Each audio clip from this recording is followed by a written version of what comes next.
Tak v roku 1709 sa odohrala dejinami alebo historiografiou takmer zabudnutá bitka, ktorá sa dlho v historických análoch spomínala ako bitka Švihrovská bitka, ale myslím si aj, teda je to viacerý ľudí názor, že lepšie pomenovanie pre ňu je bitka pri Vavrišove alebo Vavrišská bitka, pretože jej najvýznamnejšia alebo najväčšia časť sa odohrala vo Vavrišove a v jeho okolí.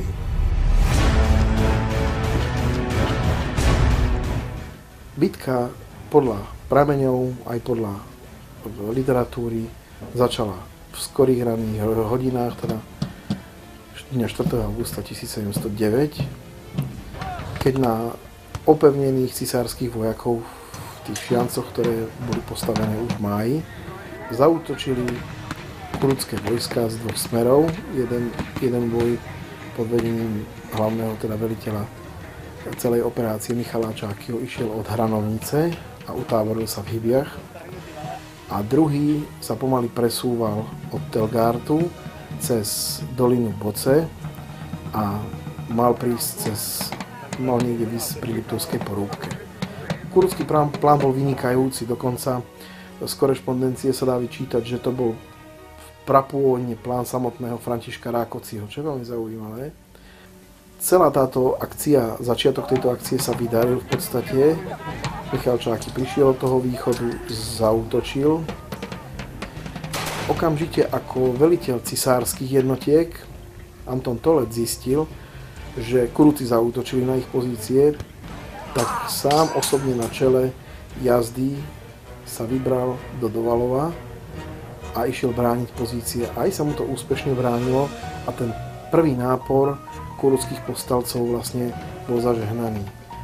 Takže vlastne celá tá bitka sa v priebehu toho 4. augusta presunula do Vavrišova a aby mohol Toler lepšie ustúpiť, tak sa rozhodol pre starú vojnovú les alebo trik, zapálil Vavrišovo a v tom dyme mohol ľahšie manévrovať a stiahnuť sa s jednotkou do opevnenia.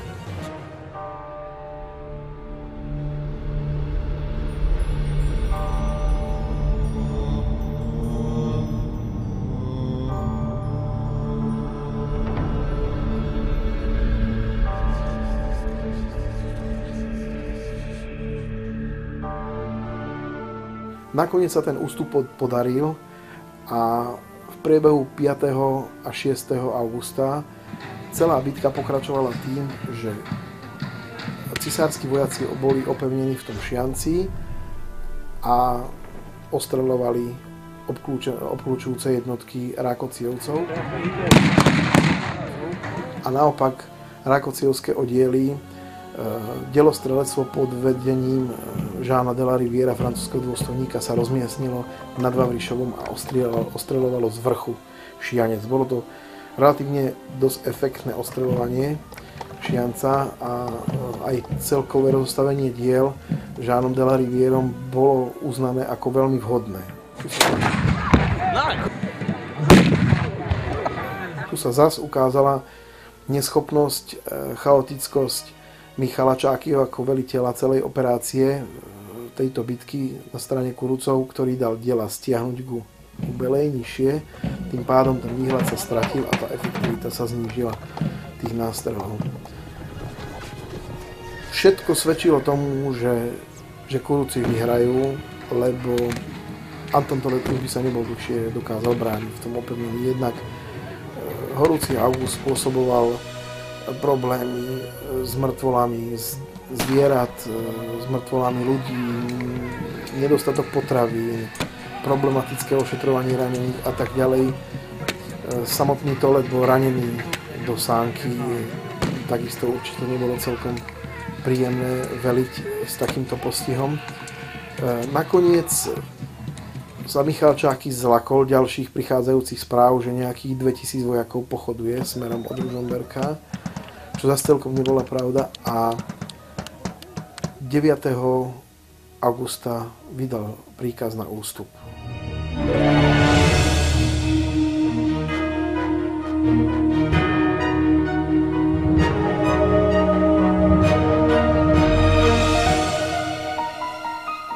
Z viacerých správ vyplýva, že v rámci vojnovej porady poslednej pred týmto ústupom došlo k veľmi veľkej roztržke medzi veliteľmi a medzi Michalom Čákym. Nevedeli pochopiť, prečo majú ustúpiť z vyhratej bitky. Oni vedeli, že dokážu vyhľadovať alebo úplne vysiliť Toleta, a kým by došli aj nejaké posily, tak by vyhrali bitku a boli by sa stihli opevniť a mohli by aj 2000 so svojimi zhruba 4-4,5 tisícmi vojakmi mohli veľmi bravúrne ovládať situáciu a mohli by ten Liptov nejakým spôsobom pre seba zachrániť. Nestalo sa tak, dostali rozkaz na ústup, ustúpili do Spiša to istou cestou vlastne ako prišli. Tým pádom bitka sa skončila nerozhodne, lepšie povedané, nejakým morálnym víťazstvom cisárskych vojsk.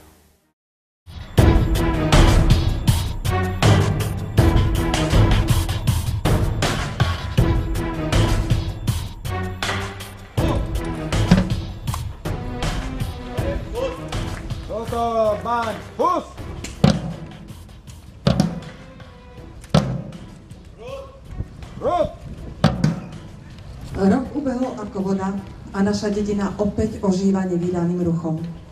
Prichádza k nám minulosť prichádza k nám história a my sa na 2 dní stávame opäť centrom kultúrno-spoločenského diania v našom regióne.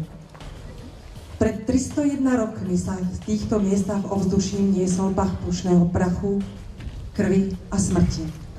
Zem sa otriasala pod dupotom koní a delostreleckého ostreľovania. Slnečnú páleu zosilňovali plamene horiaceho Vavrišova. Na zlé je lepšie zabudnúť. A tak to bolo zrejme aj s bitkou pri Vavrišove v roku 1709.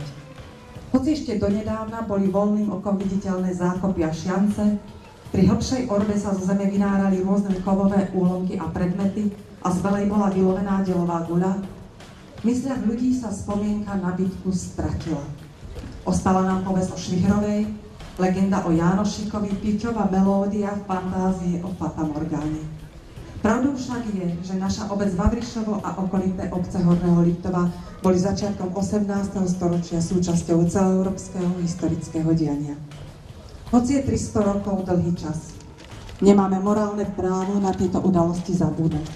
Bola to drina, bieda, krv a slzy a strecha zapálená nad hlavami našich predkov, našich prarodičov.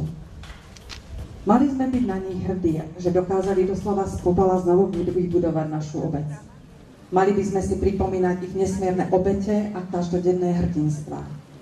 A tak si dnes naša obec spolu s celým hornoliptovským regiónom pripomína 301 rokov od jedného z posledných vojenských stretnutí Kurucov Františka II. Rákociho a Labancov rakúskeho cisára v auguste 1709 počas Stavovského povstania.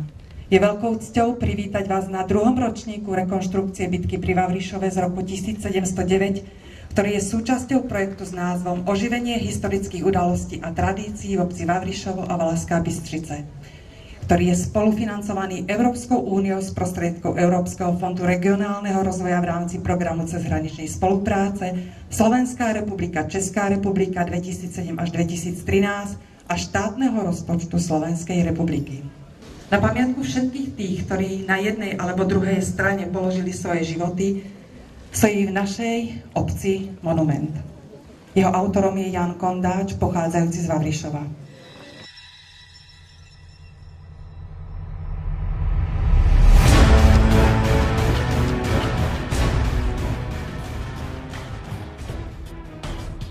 Taký pamätník musí zaujať aj laika. Tam postavíte len skalu a napíšete na nejaký nápis. To nezaujíma nikoho, lebo človek si myslí, tak to je nejaký pamätník. Prejde to. Ale keď tam dáte delo, alebo tam dáte nejaké časti, nejaké munície, tak sa aj dieťa pri tom zastaví a pýta sa rodičov hlavne, no chlapci, čo to je, prečo to je, ako to je. To znamená, že ten pamätník je pamätník samozrejme na svojom pravom mieste, ale nejakým spôsobom navádza tých ľudí, aby sa pri ňom zastavili, aby si zaspomínali, o čo tam šlo. A vlastne aj my týmto, že každý rok sa uskutočňuje tá rekonštrukcia bitky, tak je to turistické lákadlo, ale je to aj vzdanie holdu obetiam a bojujúcim na obidvoch stranách v rámci toho vojnového stretu. Nechceme povedať, že vzdávame hold povstancom Rákociho alebo cisárskym vojakom. Nie, na obidvoch stranách tí vojaci aj zahynuli, aj boli ranení, aj prežívali tie útrapy boja, tak vzdaním taký hold, takú úctu.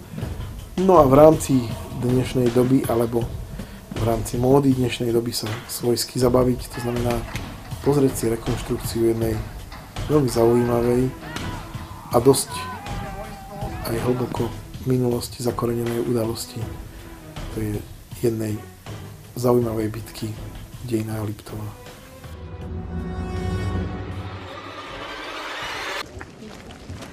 Vážení vzácni hostia, drahí spoluobčania, vojaci. Pred viac ako 300 rokmi sa v týchto miestach ovzdušným niesol prach pušného prachu, krvi a smrti.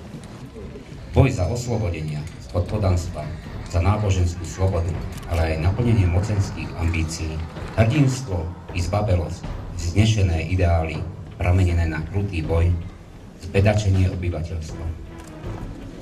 Tak možno skrátke opísať jedno z posledných vojenských stretnutí Kurucov Františka II. Rákociho a Labancov rakúskeho cisára v auguste 1709 počas Stavovského povstania. Odohralo sa to na území dnešného Horného Liptova. priamo zasiahlo obce Pribylina, Liptovský Peter, Liptovská Polúka, Liptovský Hrádok, Dovalovo, Liptovská Kokava. Najkrutejšie boje sa odohrali tu, vo Vavrišove.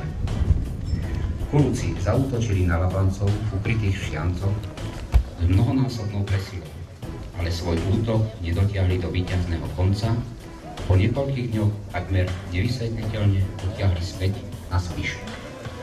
Bitka, hoci bola súčasťou tzv. Veľkej histórie, de facto nič nevyriešila, lebo po sebe zanechala spúšť. Na zlé je lepšie zabudnúť. A tak to bolo zrejme aj z bitkou pri Vavrišove roku 1709. Hoci ešte donedávna boli voľným okom viditeľné zákopy a Šiance, pri ktorej orobe sa zo zeme vynárali rôzne kovové úlomky a predmety z belej. Bola vylovená delová guľa. V mysliach ľudí sa spomienka na bitku stratila.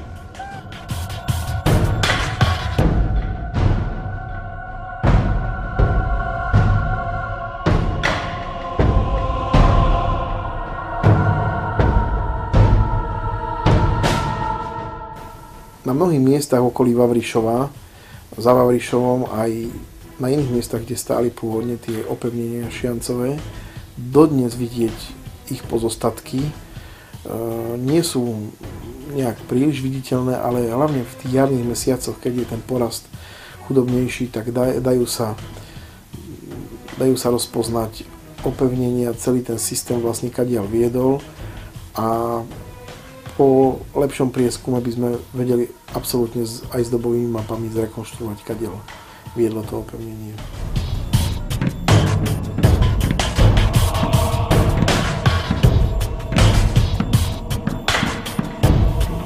Vieme dokonca pravdepodobne, kde aj boli hroby obetí bitky a aj tie by sa dali podľa zakreslenia dobového, aj tie by sa možno dali nájsť a myslím si, že by si zasluhovali tí vojaci, aby sa ich miesto posledného odpočinku označilo nejakým krížom v budúcnosti.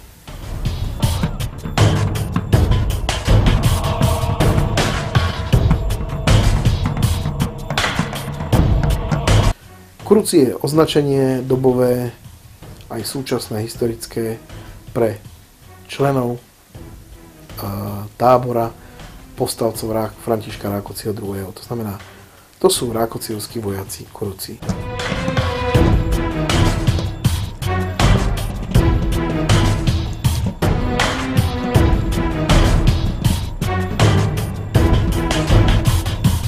Na druhej strane je dobový termín Labanci. A Labanci to sú cisársky vojaci, vyzbrojení alebo ktorí stáli na strane cisára.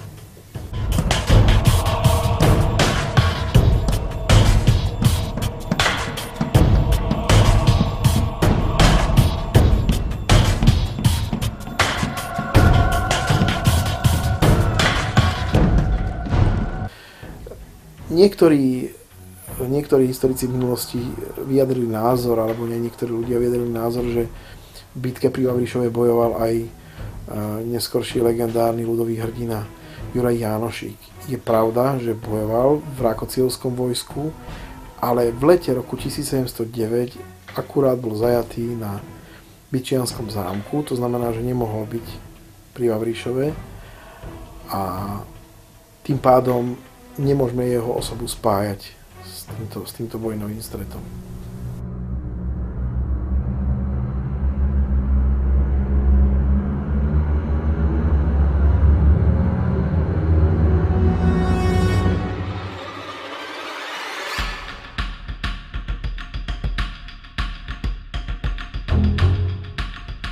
Čím je zaujímavá táto bitka pre dejiny, je významná tým, že vlastne išlo tu o vojnový stret povstalcov Františka Rákociho a cisárskych vojsk, kde sa Rákociovci snažili získať územie Liptova a tým nejaké nové nástupnícke územie pre ďalšie výboje alebo pre získanie starých území, ktoré stratili v predchádzajúcom období.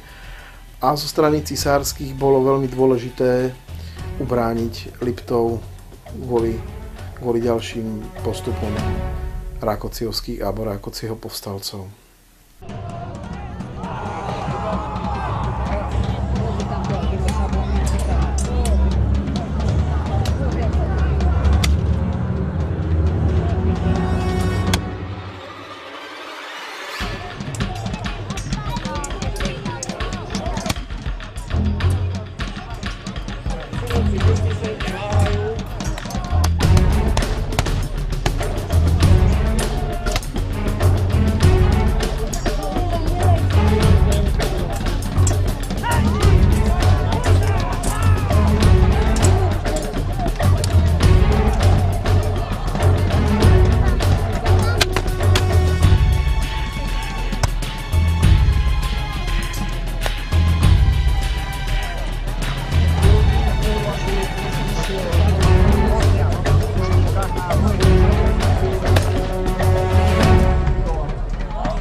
Významná je aj tým, že je to jeden z najväčších vojenských stretov v Liptove v histórii, o ktorom máme relatívne už teraz presné záznamy.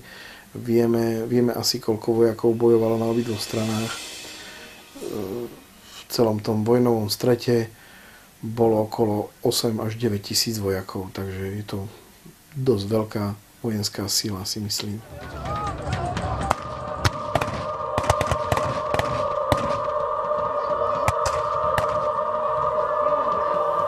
Táto bitka ako historický medzník alebo ako historická udalosť bola zabudnutá, v oficiálnych učebniciach sa nespomínala. Starší autori, ktorí písali nejaké príspevky k dejinám Liptova alebo venovali sa dejinám Liptova, už koncom 19.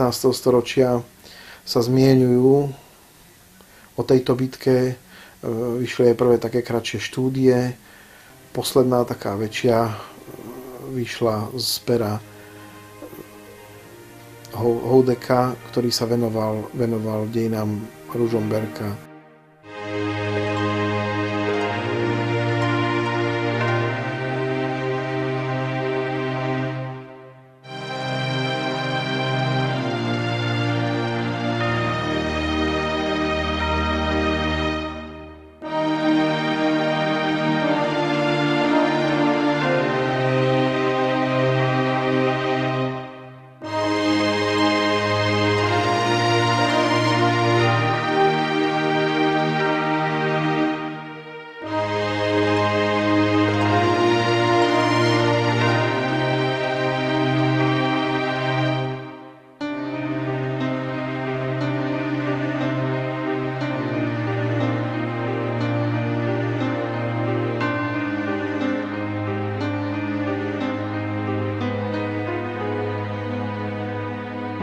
Celé by som to zhrnul asi tak. Ako sme prišli na možnosť rekonštruovania bitky, alebo však tieto veci sa začali organizovať z viacerých strán. Ale ja už ako chlapec som počúval od starého otca rôzne povesti, že bola tu nejaká bitka, bojovali tu Kurúci s Labancami, ešte som nevedel, kto to bol. A pri tej bitke vyhoreli dediny Čutkovo, Danišovo a Svätý Duch. To boli dediny nad Vavrišom a Mníkom, ale neskôr sme ako študenti sa už potom dozvedeli, že to nebola pravda, že tie dediny vyhoreli oveľa skôr. Ale tá bitka nás zaujímala. Kde asi bola? Kto tam bojoval? Nenašli by sa nejaké zbranie? Rozmýšľali sme, ako naložiť s týmito informáciami. Neskôr, keď som sa začal zaoberať skoro profesionálne dejinami Liptova, tak som začal zháňať podklady k tejto bitke, pretože zdalo sa mi až nefér, ako je v tej literatúre obchádzaná. V žiadnej oficiálnej literatúre sa spomenulo ak jedným slovom, že nejaký vojnový stret v Liptove bol, ale nič jednovetovo, nič viac tam nebolo. Takže toto tu chýbalo. No, neskôr sme sa na rôznych úrovniach rozprávali. Aj ľudia, ktorí mali do toho čo povedať, sa pýtali, a čo to bolo? Prečo to bolo? Aké to bolo stretnutie? Kto sa tam bil? Koľko bolo vojakov? Ani na tieto otázky všetky sme ešte v tom čase nedokázali spoľahlivo odpovedať. A stále sme rozprávali o bitke na Švihrovej alebo Švihrovskej bitke. No a potom nadišla tá posledná fáza, keď sa povedalo, že ten turistický ruch víta také aktivity, ako je rekonštrukcia, ako je nejaké pripomenutie z takýchto tradícií.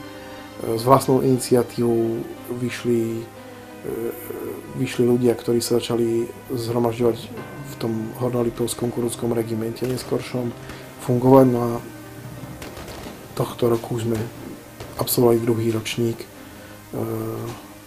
Som rád a teší ma, že som mohol stáť niekde pri zrode, že som mohol trošku pomôcť, ale hlavne